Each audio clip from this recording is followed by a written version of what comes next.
Thanks to Litso. As Litso said, my name is Dominic Piper. I'm the editor of Australia's Pay Dirt and Gold Mining Journal and your session chair.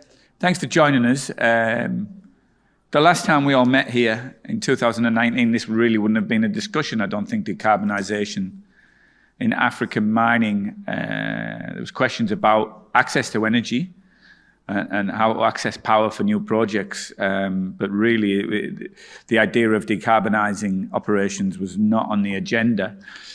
The question is today that I'm going to pose to our panelists is it on the agenda? How important is it in the African context? How important is it to international miners and also international investors? It's an interactive session. There will be microphones roaming around. So if you've got any questions or comments, please save them up and I'll give you time to test our panelists. Let me start by introducing our panelists. Why don't I start on my immediate left with Michelle Rhodes, who is the founding director of 360 Environmental Pty Limited, now owned by SLR Consulting, and is a founder and representing today Decarbonology, a company focused on carbon assessment, reductions and offsets. She's an Infrastructure Sustainability Council accredited professional and was a member and deputy chair, Department of Mines, Industry Regulation and Safety. It's the West Australian DEMERS, Department of Mines. Mining Rehabilitation Fund Advisory Panel for 7 years. She's been working in the environmental field since 1994, and her experience is largely gained while working as a consultant in the mining, water, oil and gas industries. Michelle is a multi-degree qualified, having completed a Bachelor of Science, postgrad degree in Environmental Impact Assessment and a Masters of Environmental Management. She's a graduate of the Australian Institute of Project Directors. For 3 years, she's worked on the Strategic Environmental Assessment for BHP Billiton Iron Ore, Pilbara Mines Expansion Programme, and she spent 5 years working at the Argyle Diamond Mine here in Western Australia. Thank you for joining us, Michelle. Next to Michelle, it's very nice. Very camaraderie and collegiate panel we already have here. This is going to be fun. Jason Decarbonisation is next to Michelle. Jason is head of Solar Century Africa. He leads the Solar Century Africa team. In fact, he has more than 30 years of African experience. Prior to joining Solar Century Africa, Jason worked for a leading emergency power provider for 5 years on major projects in the region. Recognising the growing importance of renewables in the sector, in 2018 he joined Solar Century Africa, a technology-agnostic company that's been developing multiple solar PV and storage projects in challenging regions such as the DRC, Eritrea and Nigeria. Jason brings a strong understanding of both thermal and renewable technologies, together with a deep knowledge of the mining industry. His insight and strategic viewpoint are invaluable in helping deliver innovative technical designs that bring significant advancements in reliability and cost savings to end clients. Jason, thank you. Dave, I don't mean to be rude, but we're just not going to go through your biography again. Well, suffice to say, Dave, who you've just heard from, is Global Director of Hybrid at Dewey Renewables, and he's already set us up beautifully. On my extreme left, although that's just physically, not politically, I assume, is Moza Mabuza, who's the Chief Executive of the Council of Geosciences of South Africa. Moza is a geologist with honours and a PDA in business. His extensive exploration experience in multiple regional jurisdictions that span Southern Africa, West Africa and Canada. He assumed his official duties in 2006 as Director of Mineral Economics in the Department of Minerals and Energy as it then was, and later became Deputy Director General of Mineral Policy and Investment Promotion in 2012. He has been in his current role as CEO of the Geosciences South Africa Council of Geosciences South Africa since 2017. Thank you, everybody, for joining us. Well, after that, it's nearly over. The session's nearly over. But there's plenty to get through. First of all, I really want to ask, I mentioned at the top that this conversation wouldn't have happened a couple of years ago. And listening to Dave's presentation just earlier, that decarbonisation in mining would have been a bridge too far just a few years ago. Now it seems to be discussed in every presentation that we see on a regular basis, or at least alluded to. Michelle, what has changed in this regard? Has the mining industry been dragged kicking and screaming, and if so, by who? Or are you finding mining companies more open and willing to engage in a discussion about decarbonisation? Yeah, well, thanks for that question. Obviously, the International Panel on Climate Change has shown us that we really need to move quickly globally to decarbonisation. We're going to probably smash through 1.5 degrees, and that's going to be a big impact to Australia and to Africa, because 1.5 degrees is the average of the ocean and the land. And so we're probably going to see higher temperatures in Australia and Africa to that. So we need to be scenario planning, and probably in our scenarios looking at 2070, potentially 3 degrees. And that's going to have a massive impact on all of us. And it's an opportunity for our mining companies. They are leading, but they are only a portion of the emissions, obviously, globally. But we need, as part of our social licence to operate, for our mining firms to really continue to lead the way so that we can get this world decarbonised as quickly as possible. Thanks, Michelle. Jason, we just heard from Richard Hyde there mentioning sustainability reporting. How much emphasis are mining companies putting on decarbonisation within their greater ESG sort of offering? Are you seeing them come to you looking for solutions as a key part of their ESG policies?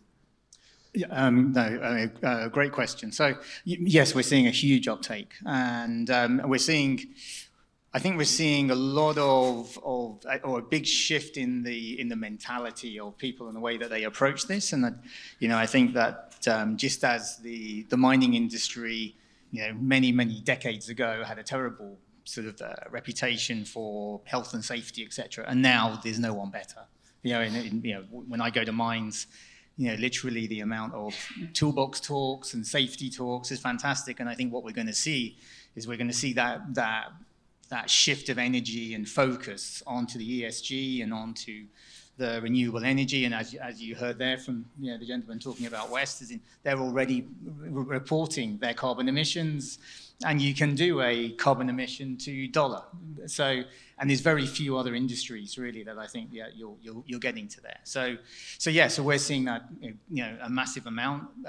There's lots of companies that have come to us maybe 2 years ago, but financially it wasn't maybe as good as it is now.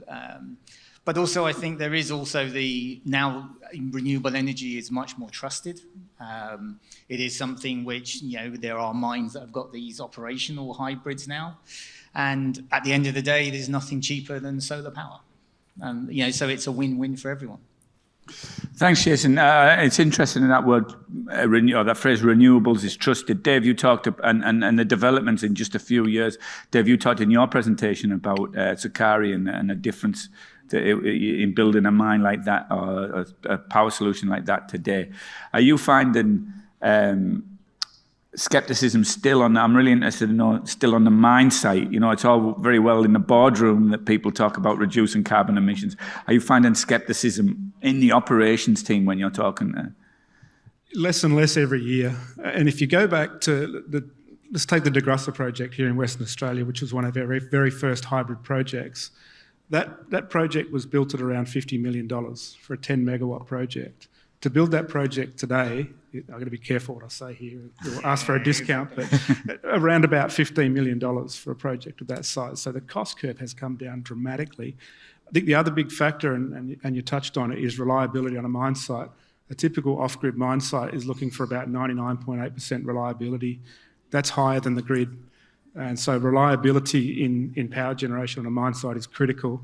And a lot of miners didn't have that level of trust. It took projects like Decarbonisation and some other projects in Africa for that level of trust to come up. But it's also taken the technology to catch up. There wasn't a great deal of battery inverters around 10 years ago, 5 years ago. We had to develop those products and get them working and get them reliable. So it's a bit of a mix of trust and reliability, but also the cost curve has come down to the point where renewable energy, solar and wind, is significantly cheaper than thermal energy. Thanks, David. Musa, obviously in South Africa there's a huge challenge at the moment around energy and energy supply.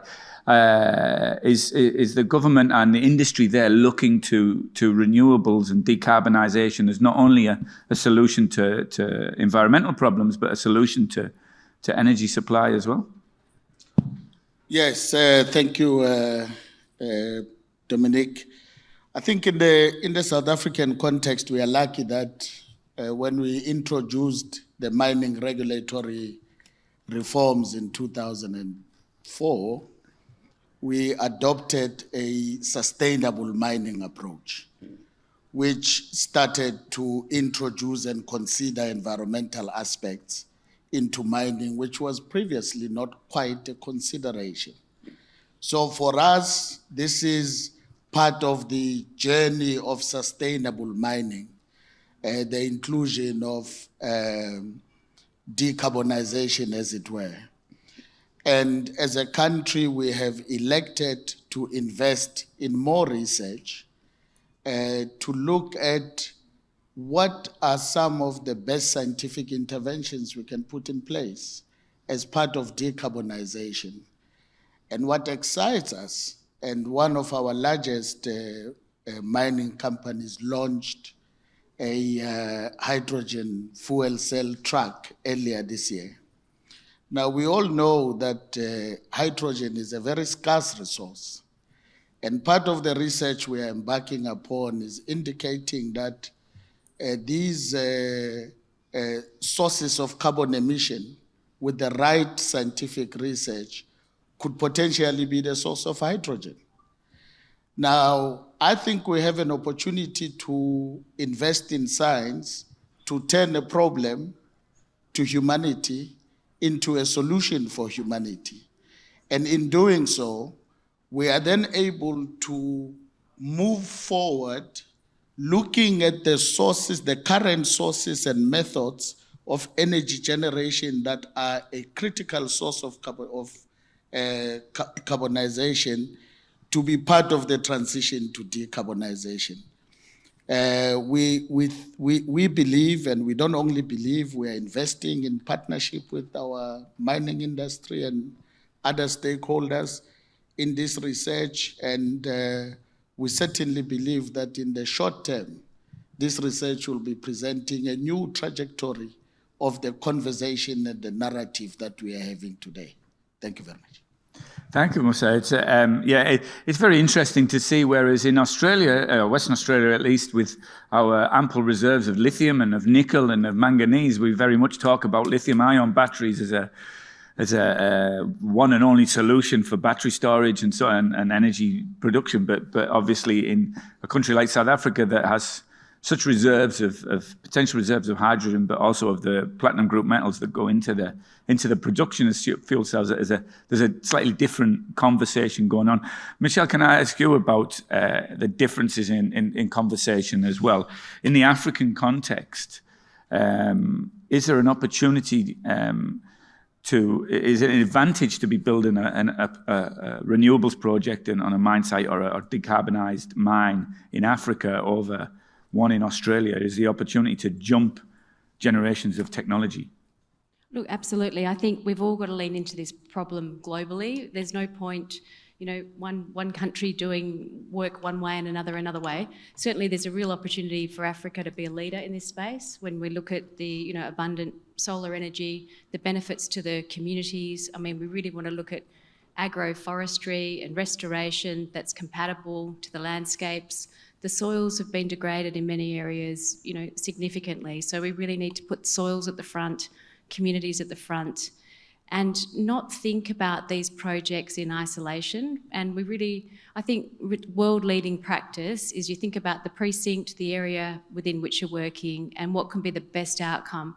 Business as usual of making profits, that's no longer the main driver of these projects. They should be community-based projects, and we need to be thinking about, what can we do better to restore the damage of the past so that we've got a better future. And I think there's lots of opportunities in Africa, in certainly the Paris deal, when we're looking at $100 billion coming into the country for opportunities, and that's going to increase from 2025.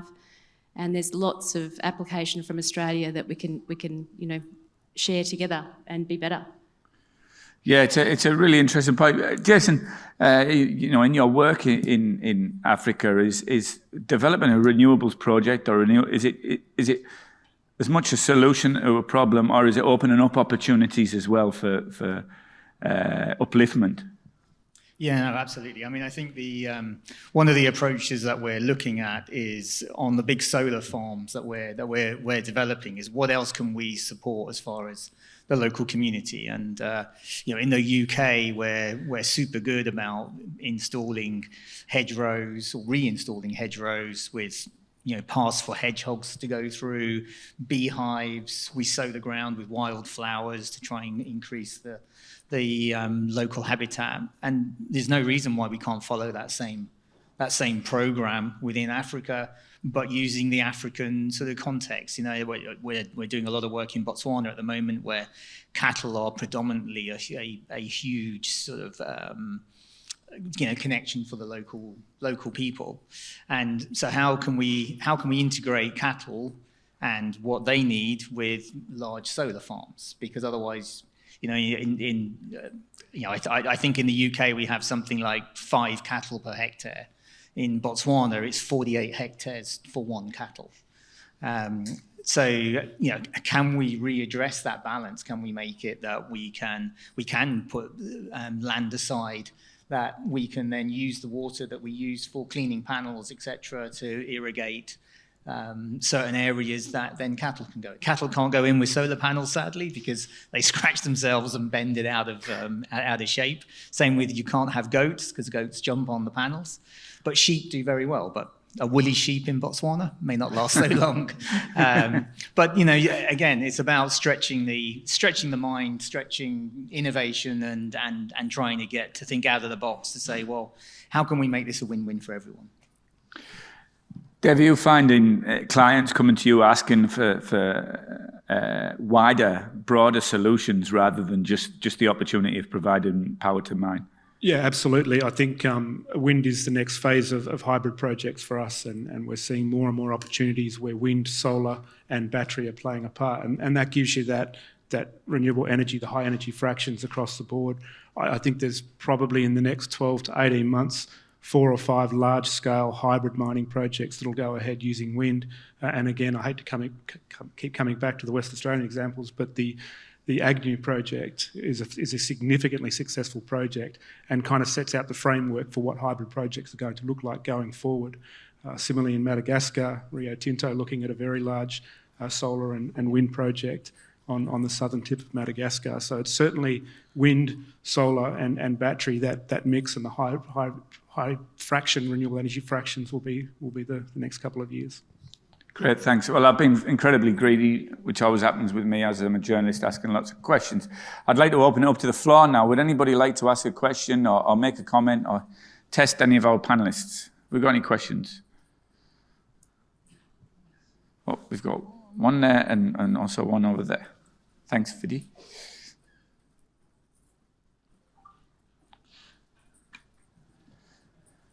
Hi everyone, my name is Ben Swan. Thanks for the panel. Just wondering from anybody, what do you feel is the biggest blocker for mining companies to further embrace renewables on site?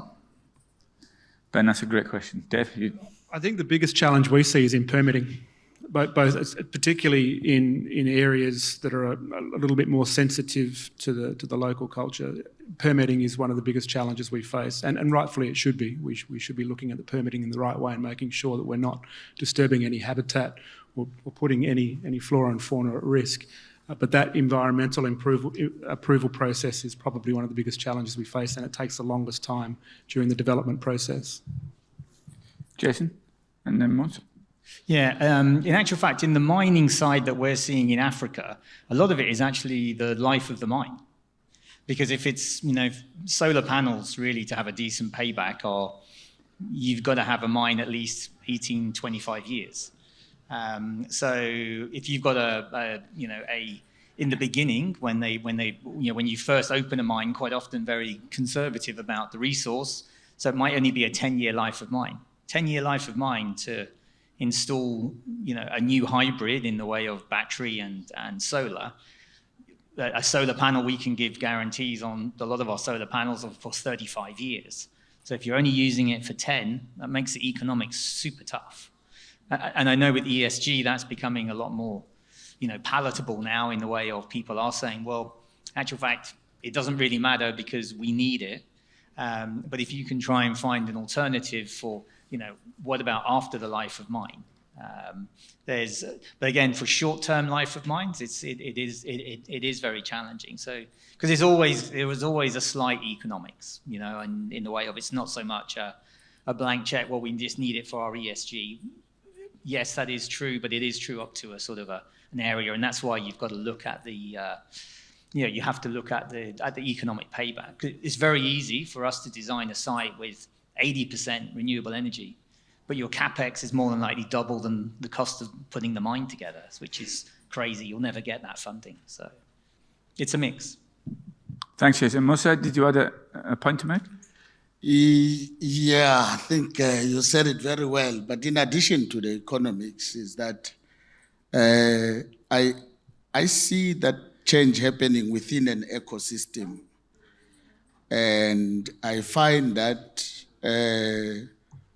for instance, the role of the government in part is the introduction of carbon tax seems to have enhanced to some extent the economics and the appetite for greater consideration of alternative energy sources. So ultimately, when you go back to the economics and do the economic modeling,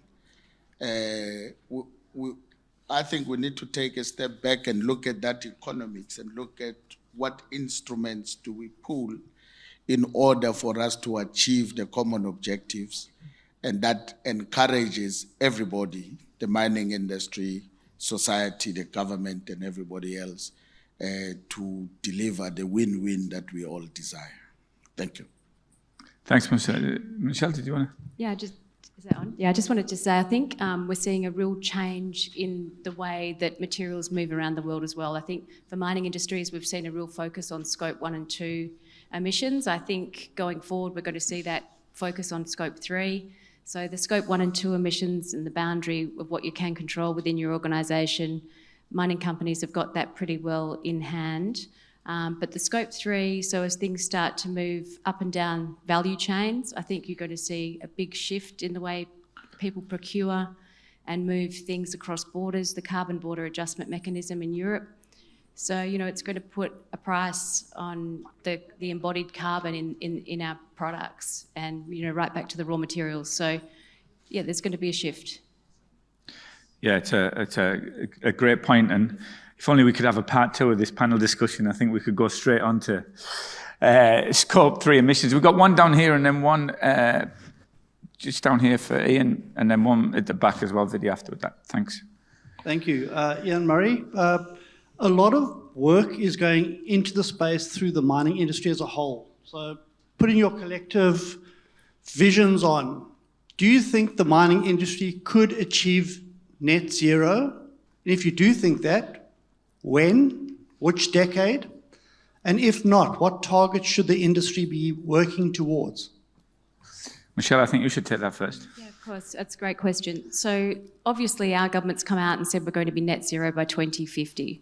Frankly, that's not really enough. I think Australia should be leading and should be doing things quicker than 2050. And we've heard an example in the talk earlier about individual companies coming out and they're going to be net zero by 2040. That's fantastic.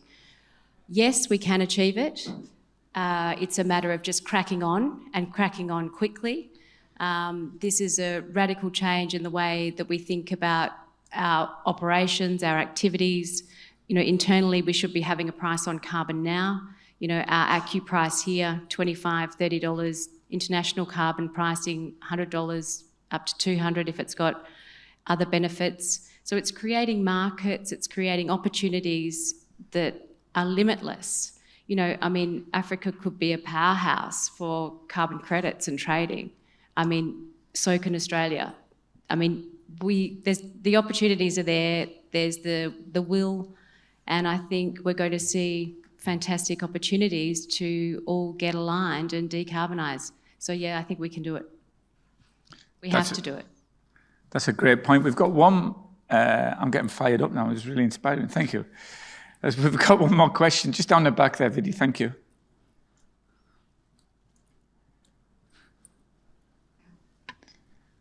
Thank you. Hubert Danso, African Green Infrastructure Investment Bank.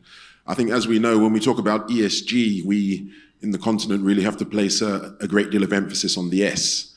I think in the industry we say that E is effectively the net present value of the S. That's the reason that we're actually driving in that direction. So I suppose my question is to the panelists, it would be good to get your views on the role of the industry in perhaps just providing leadership and setting standards around the just energy transition, and whether there are innovations that you feel could be shared across different parts of the world, either Africa as the use case model or Australia as the use case model. But whenever we talk about the just energy transition, it's often said that Africa is not the only market that really needs to worry about that. So is there a universal approach that the mining industry are developing towards a just energy transition that could, allay fears within civil society and some investment constituencies? Thank you.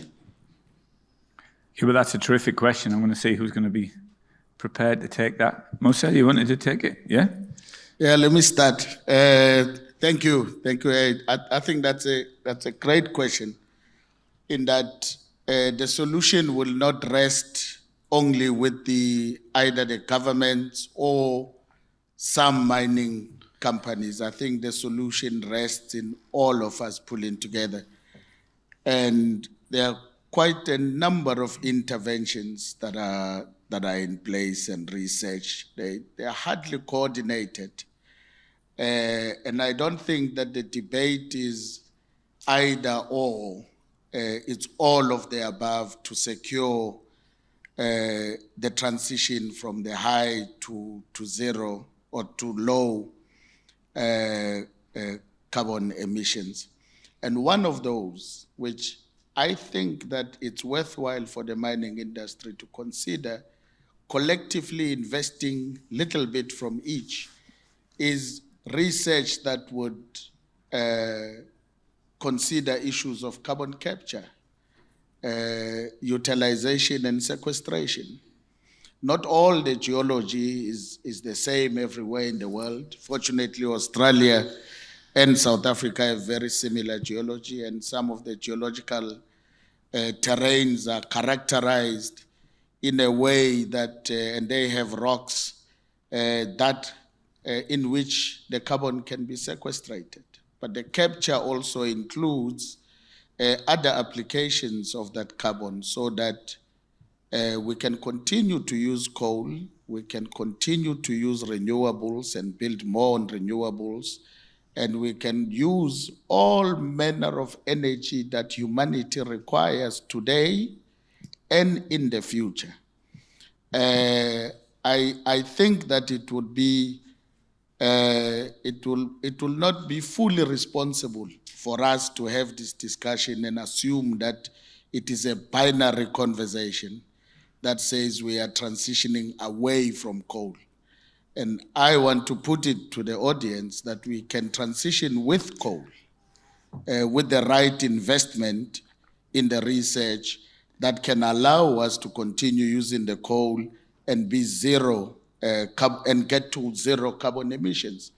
And my parting shot on this submission always is that if men and women can put either men and or women to the moon, I don't see why men and women cannot put their minds into research to transition and use the coal and get to the zero emissions of coal, and use coal as part of the energy solution, together with the renewables and a whole lot of other solutions that are mooted.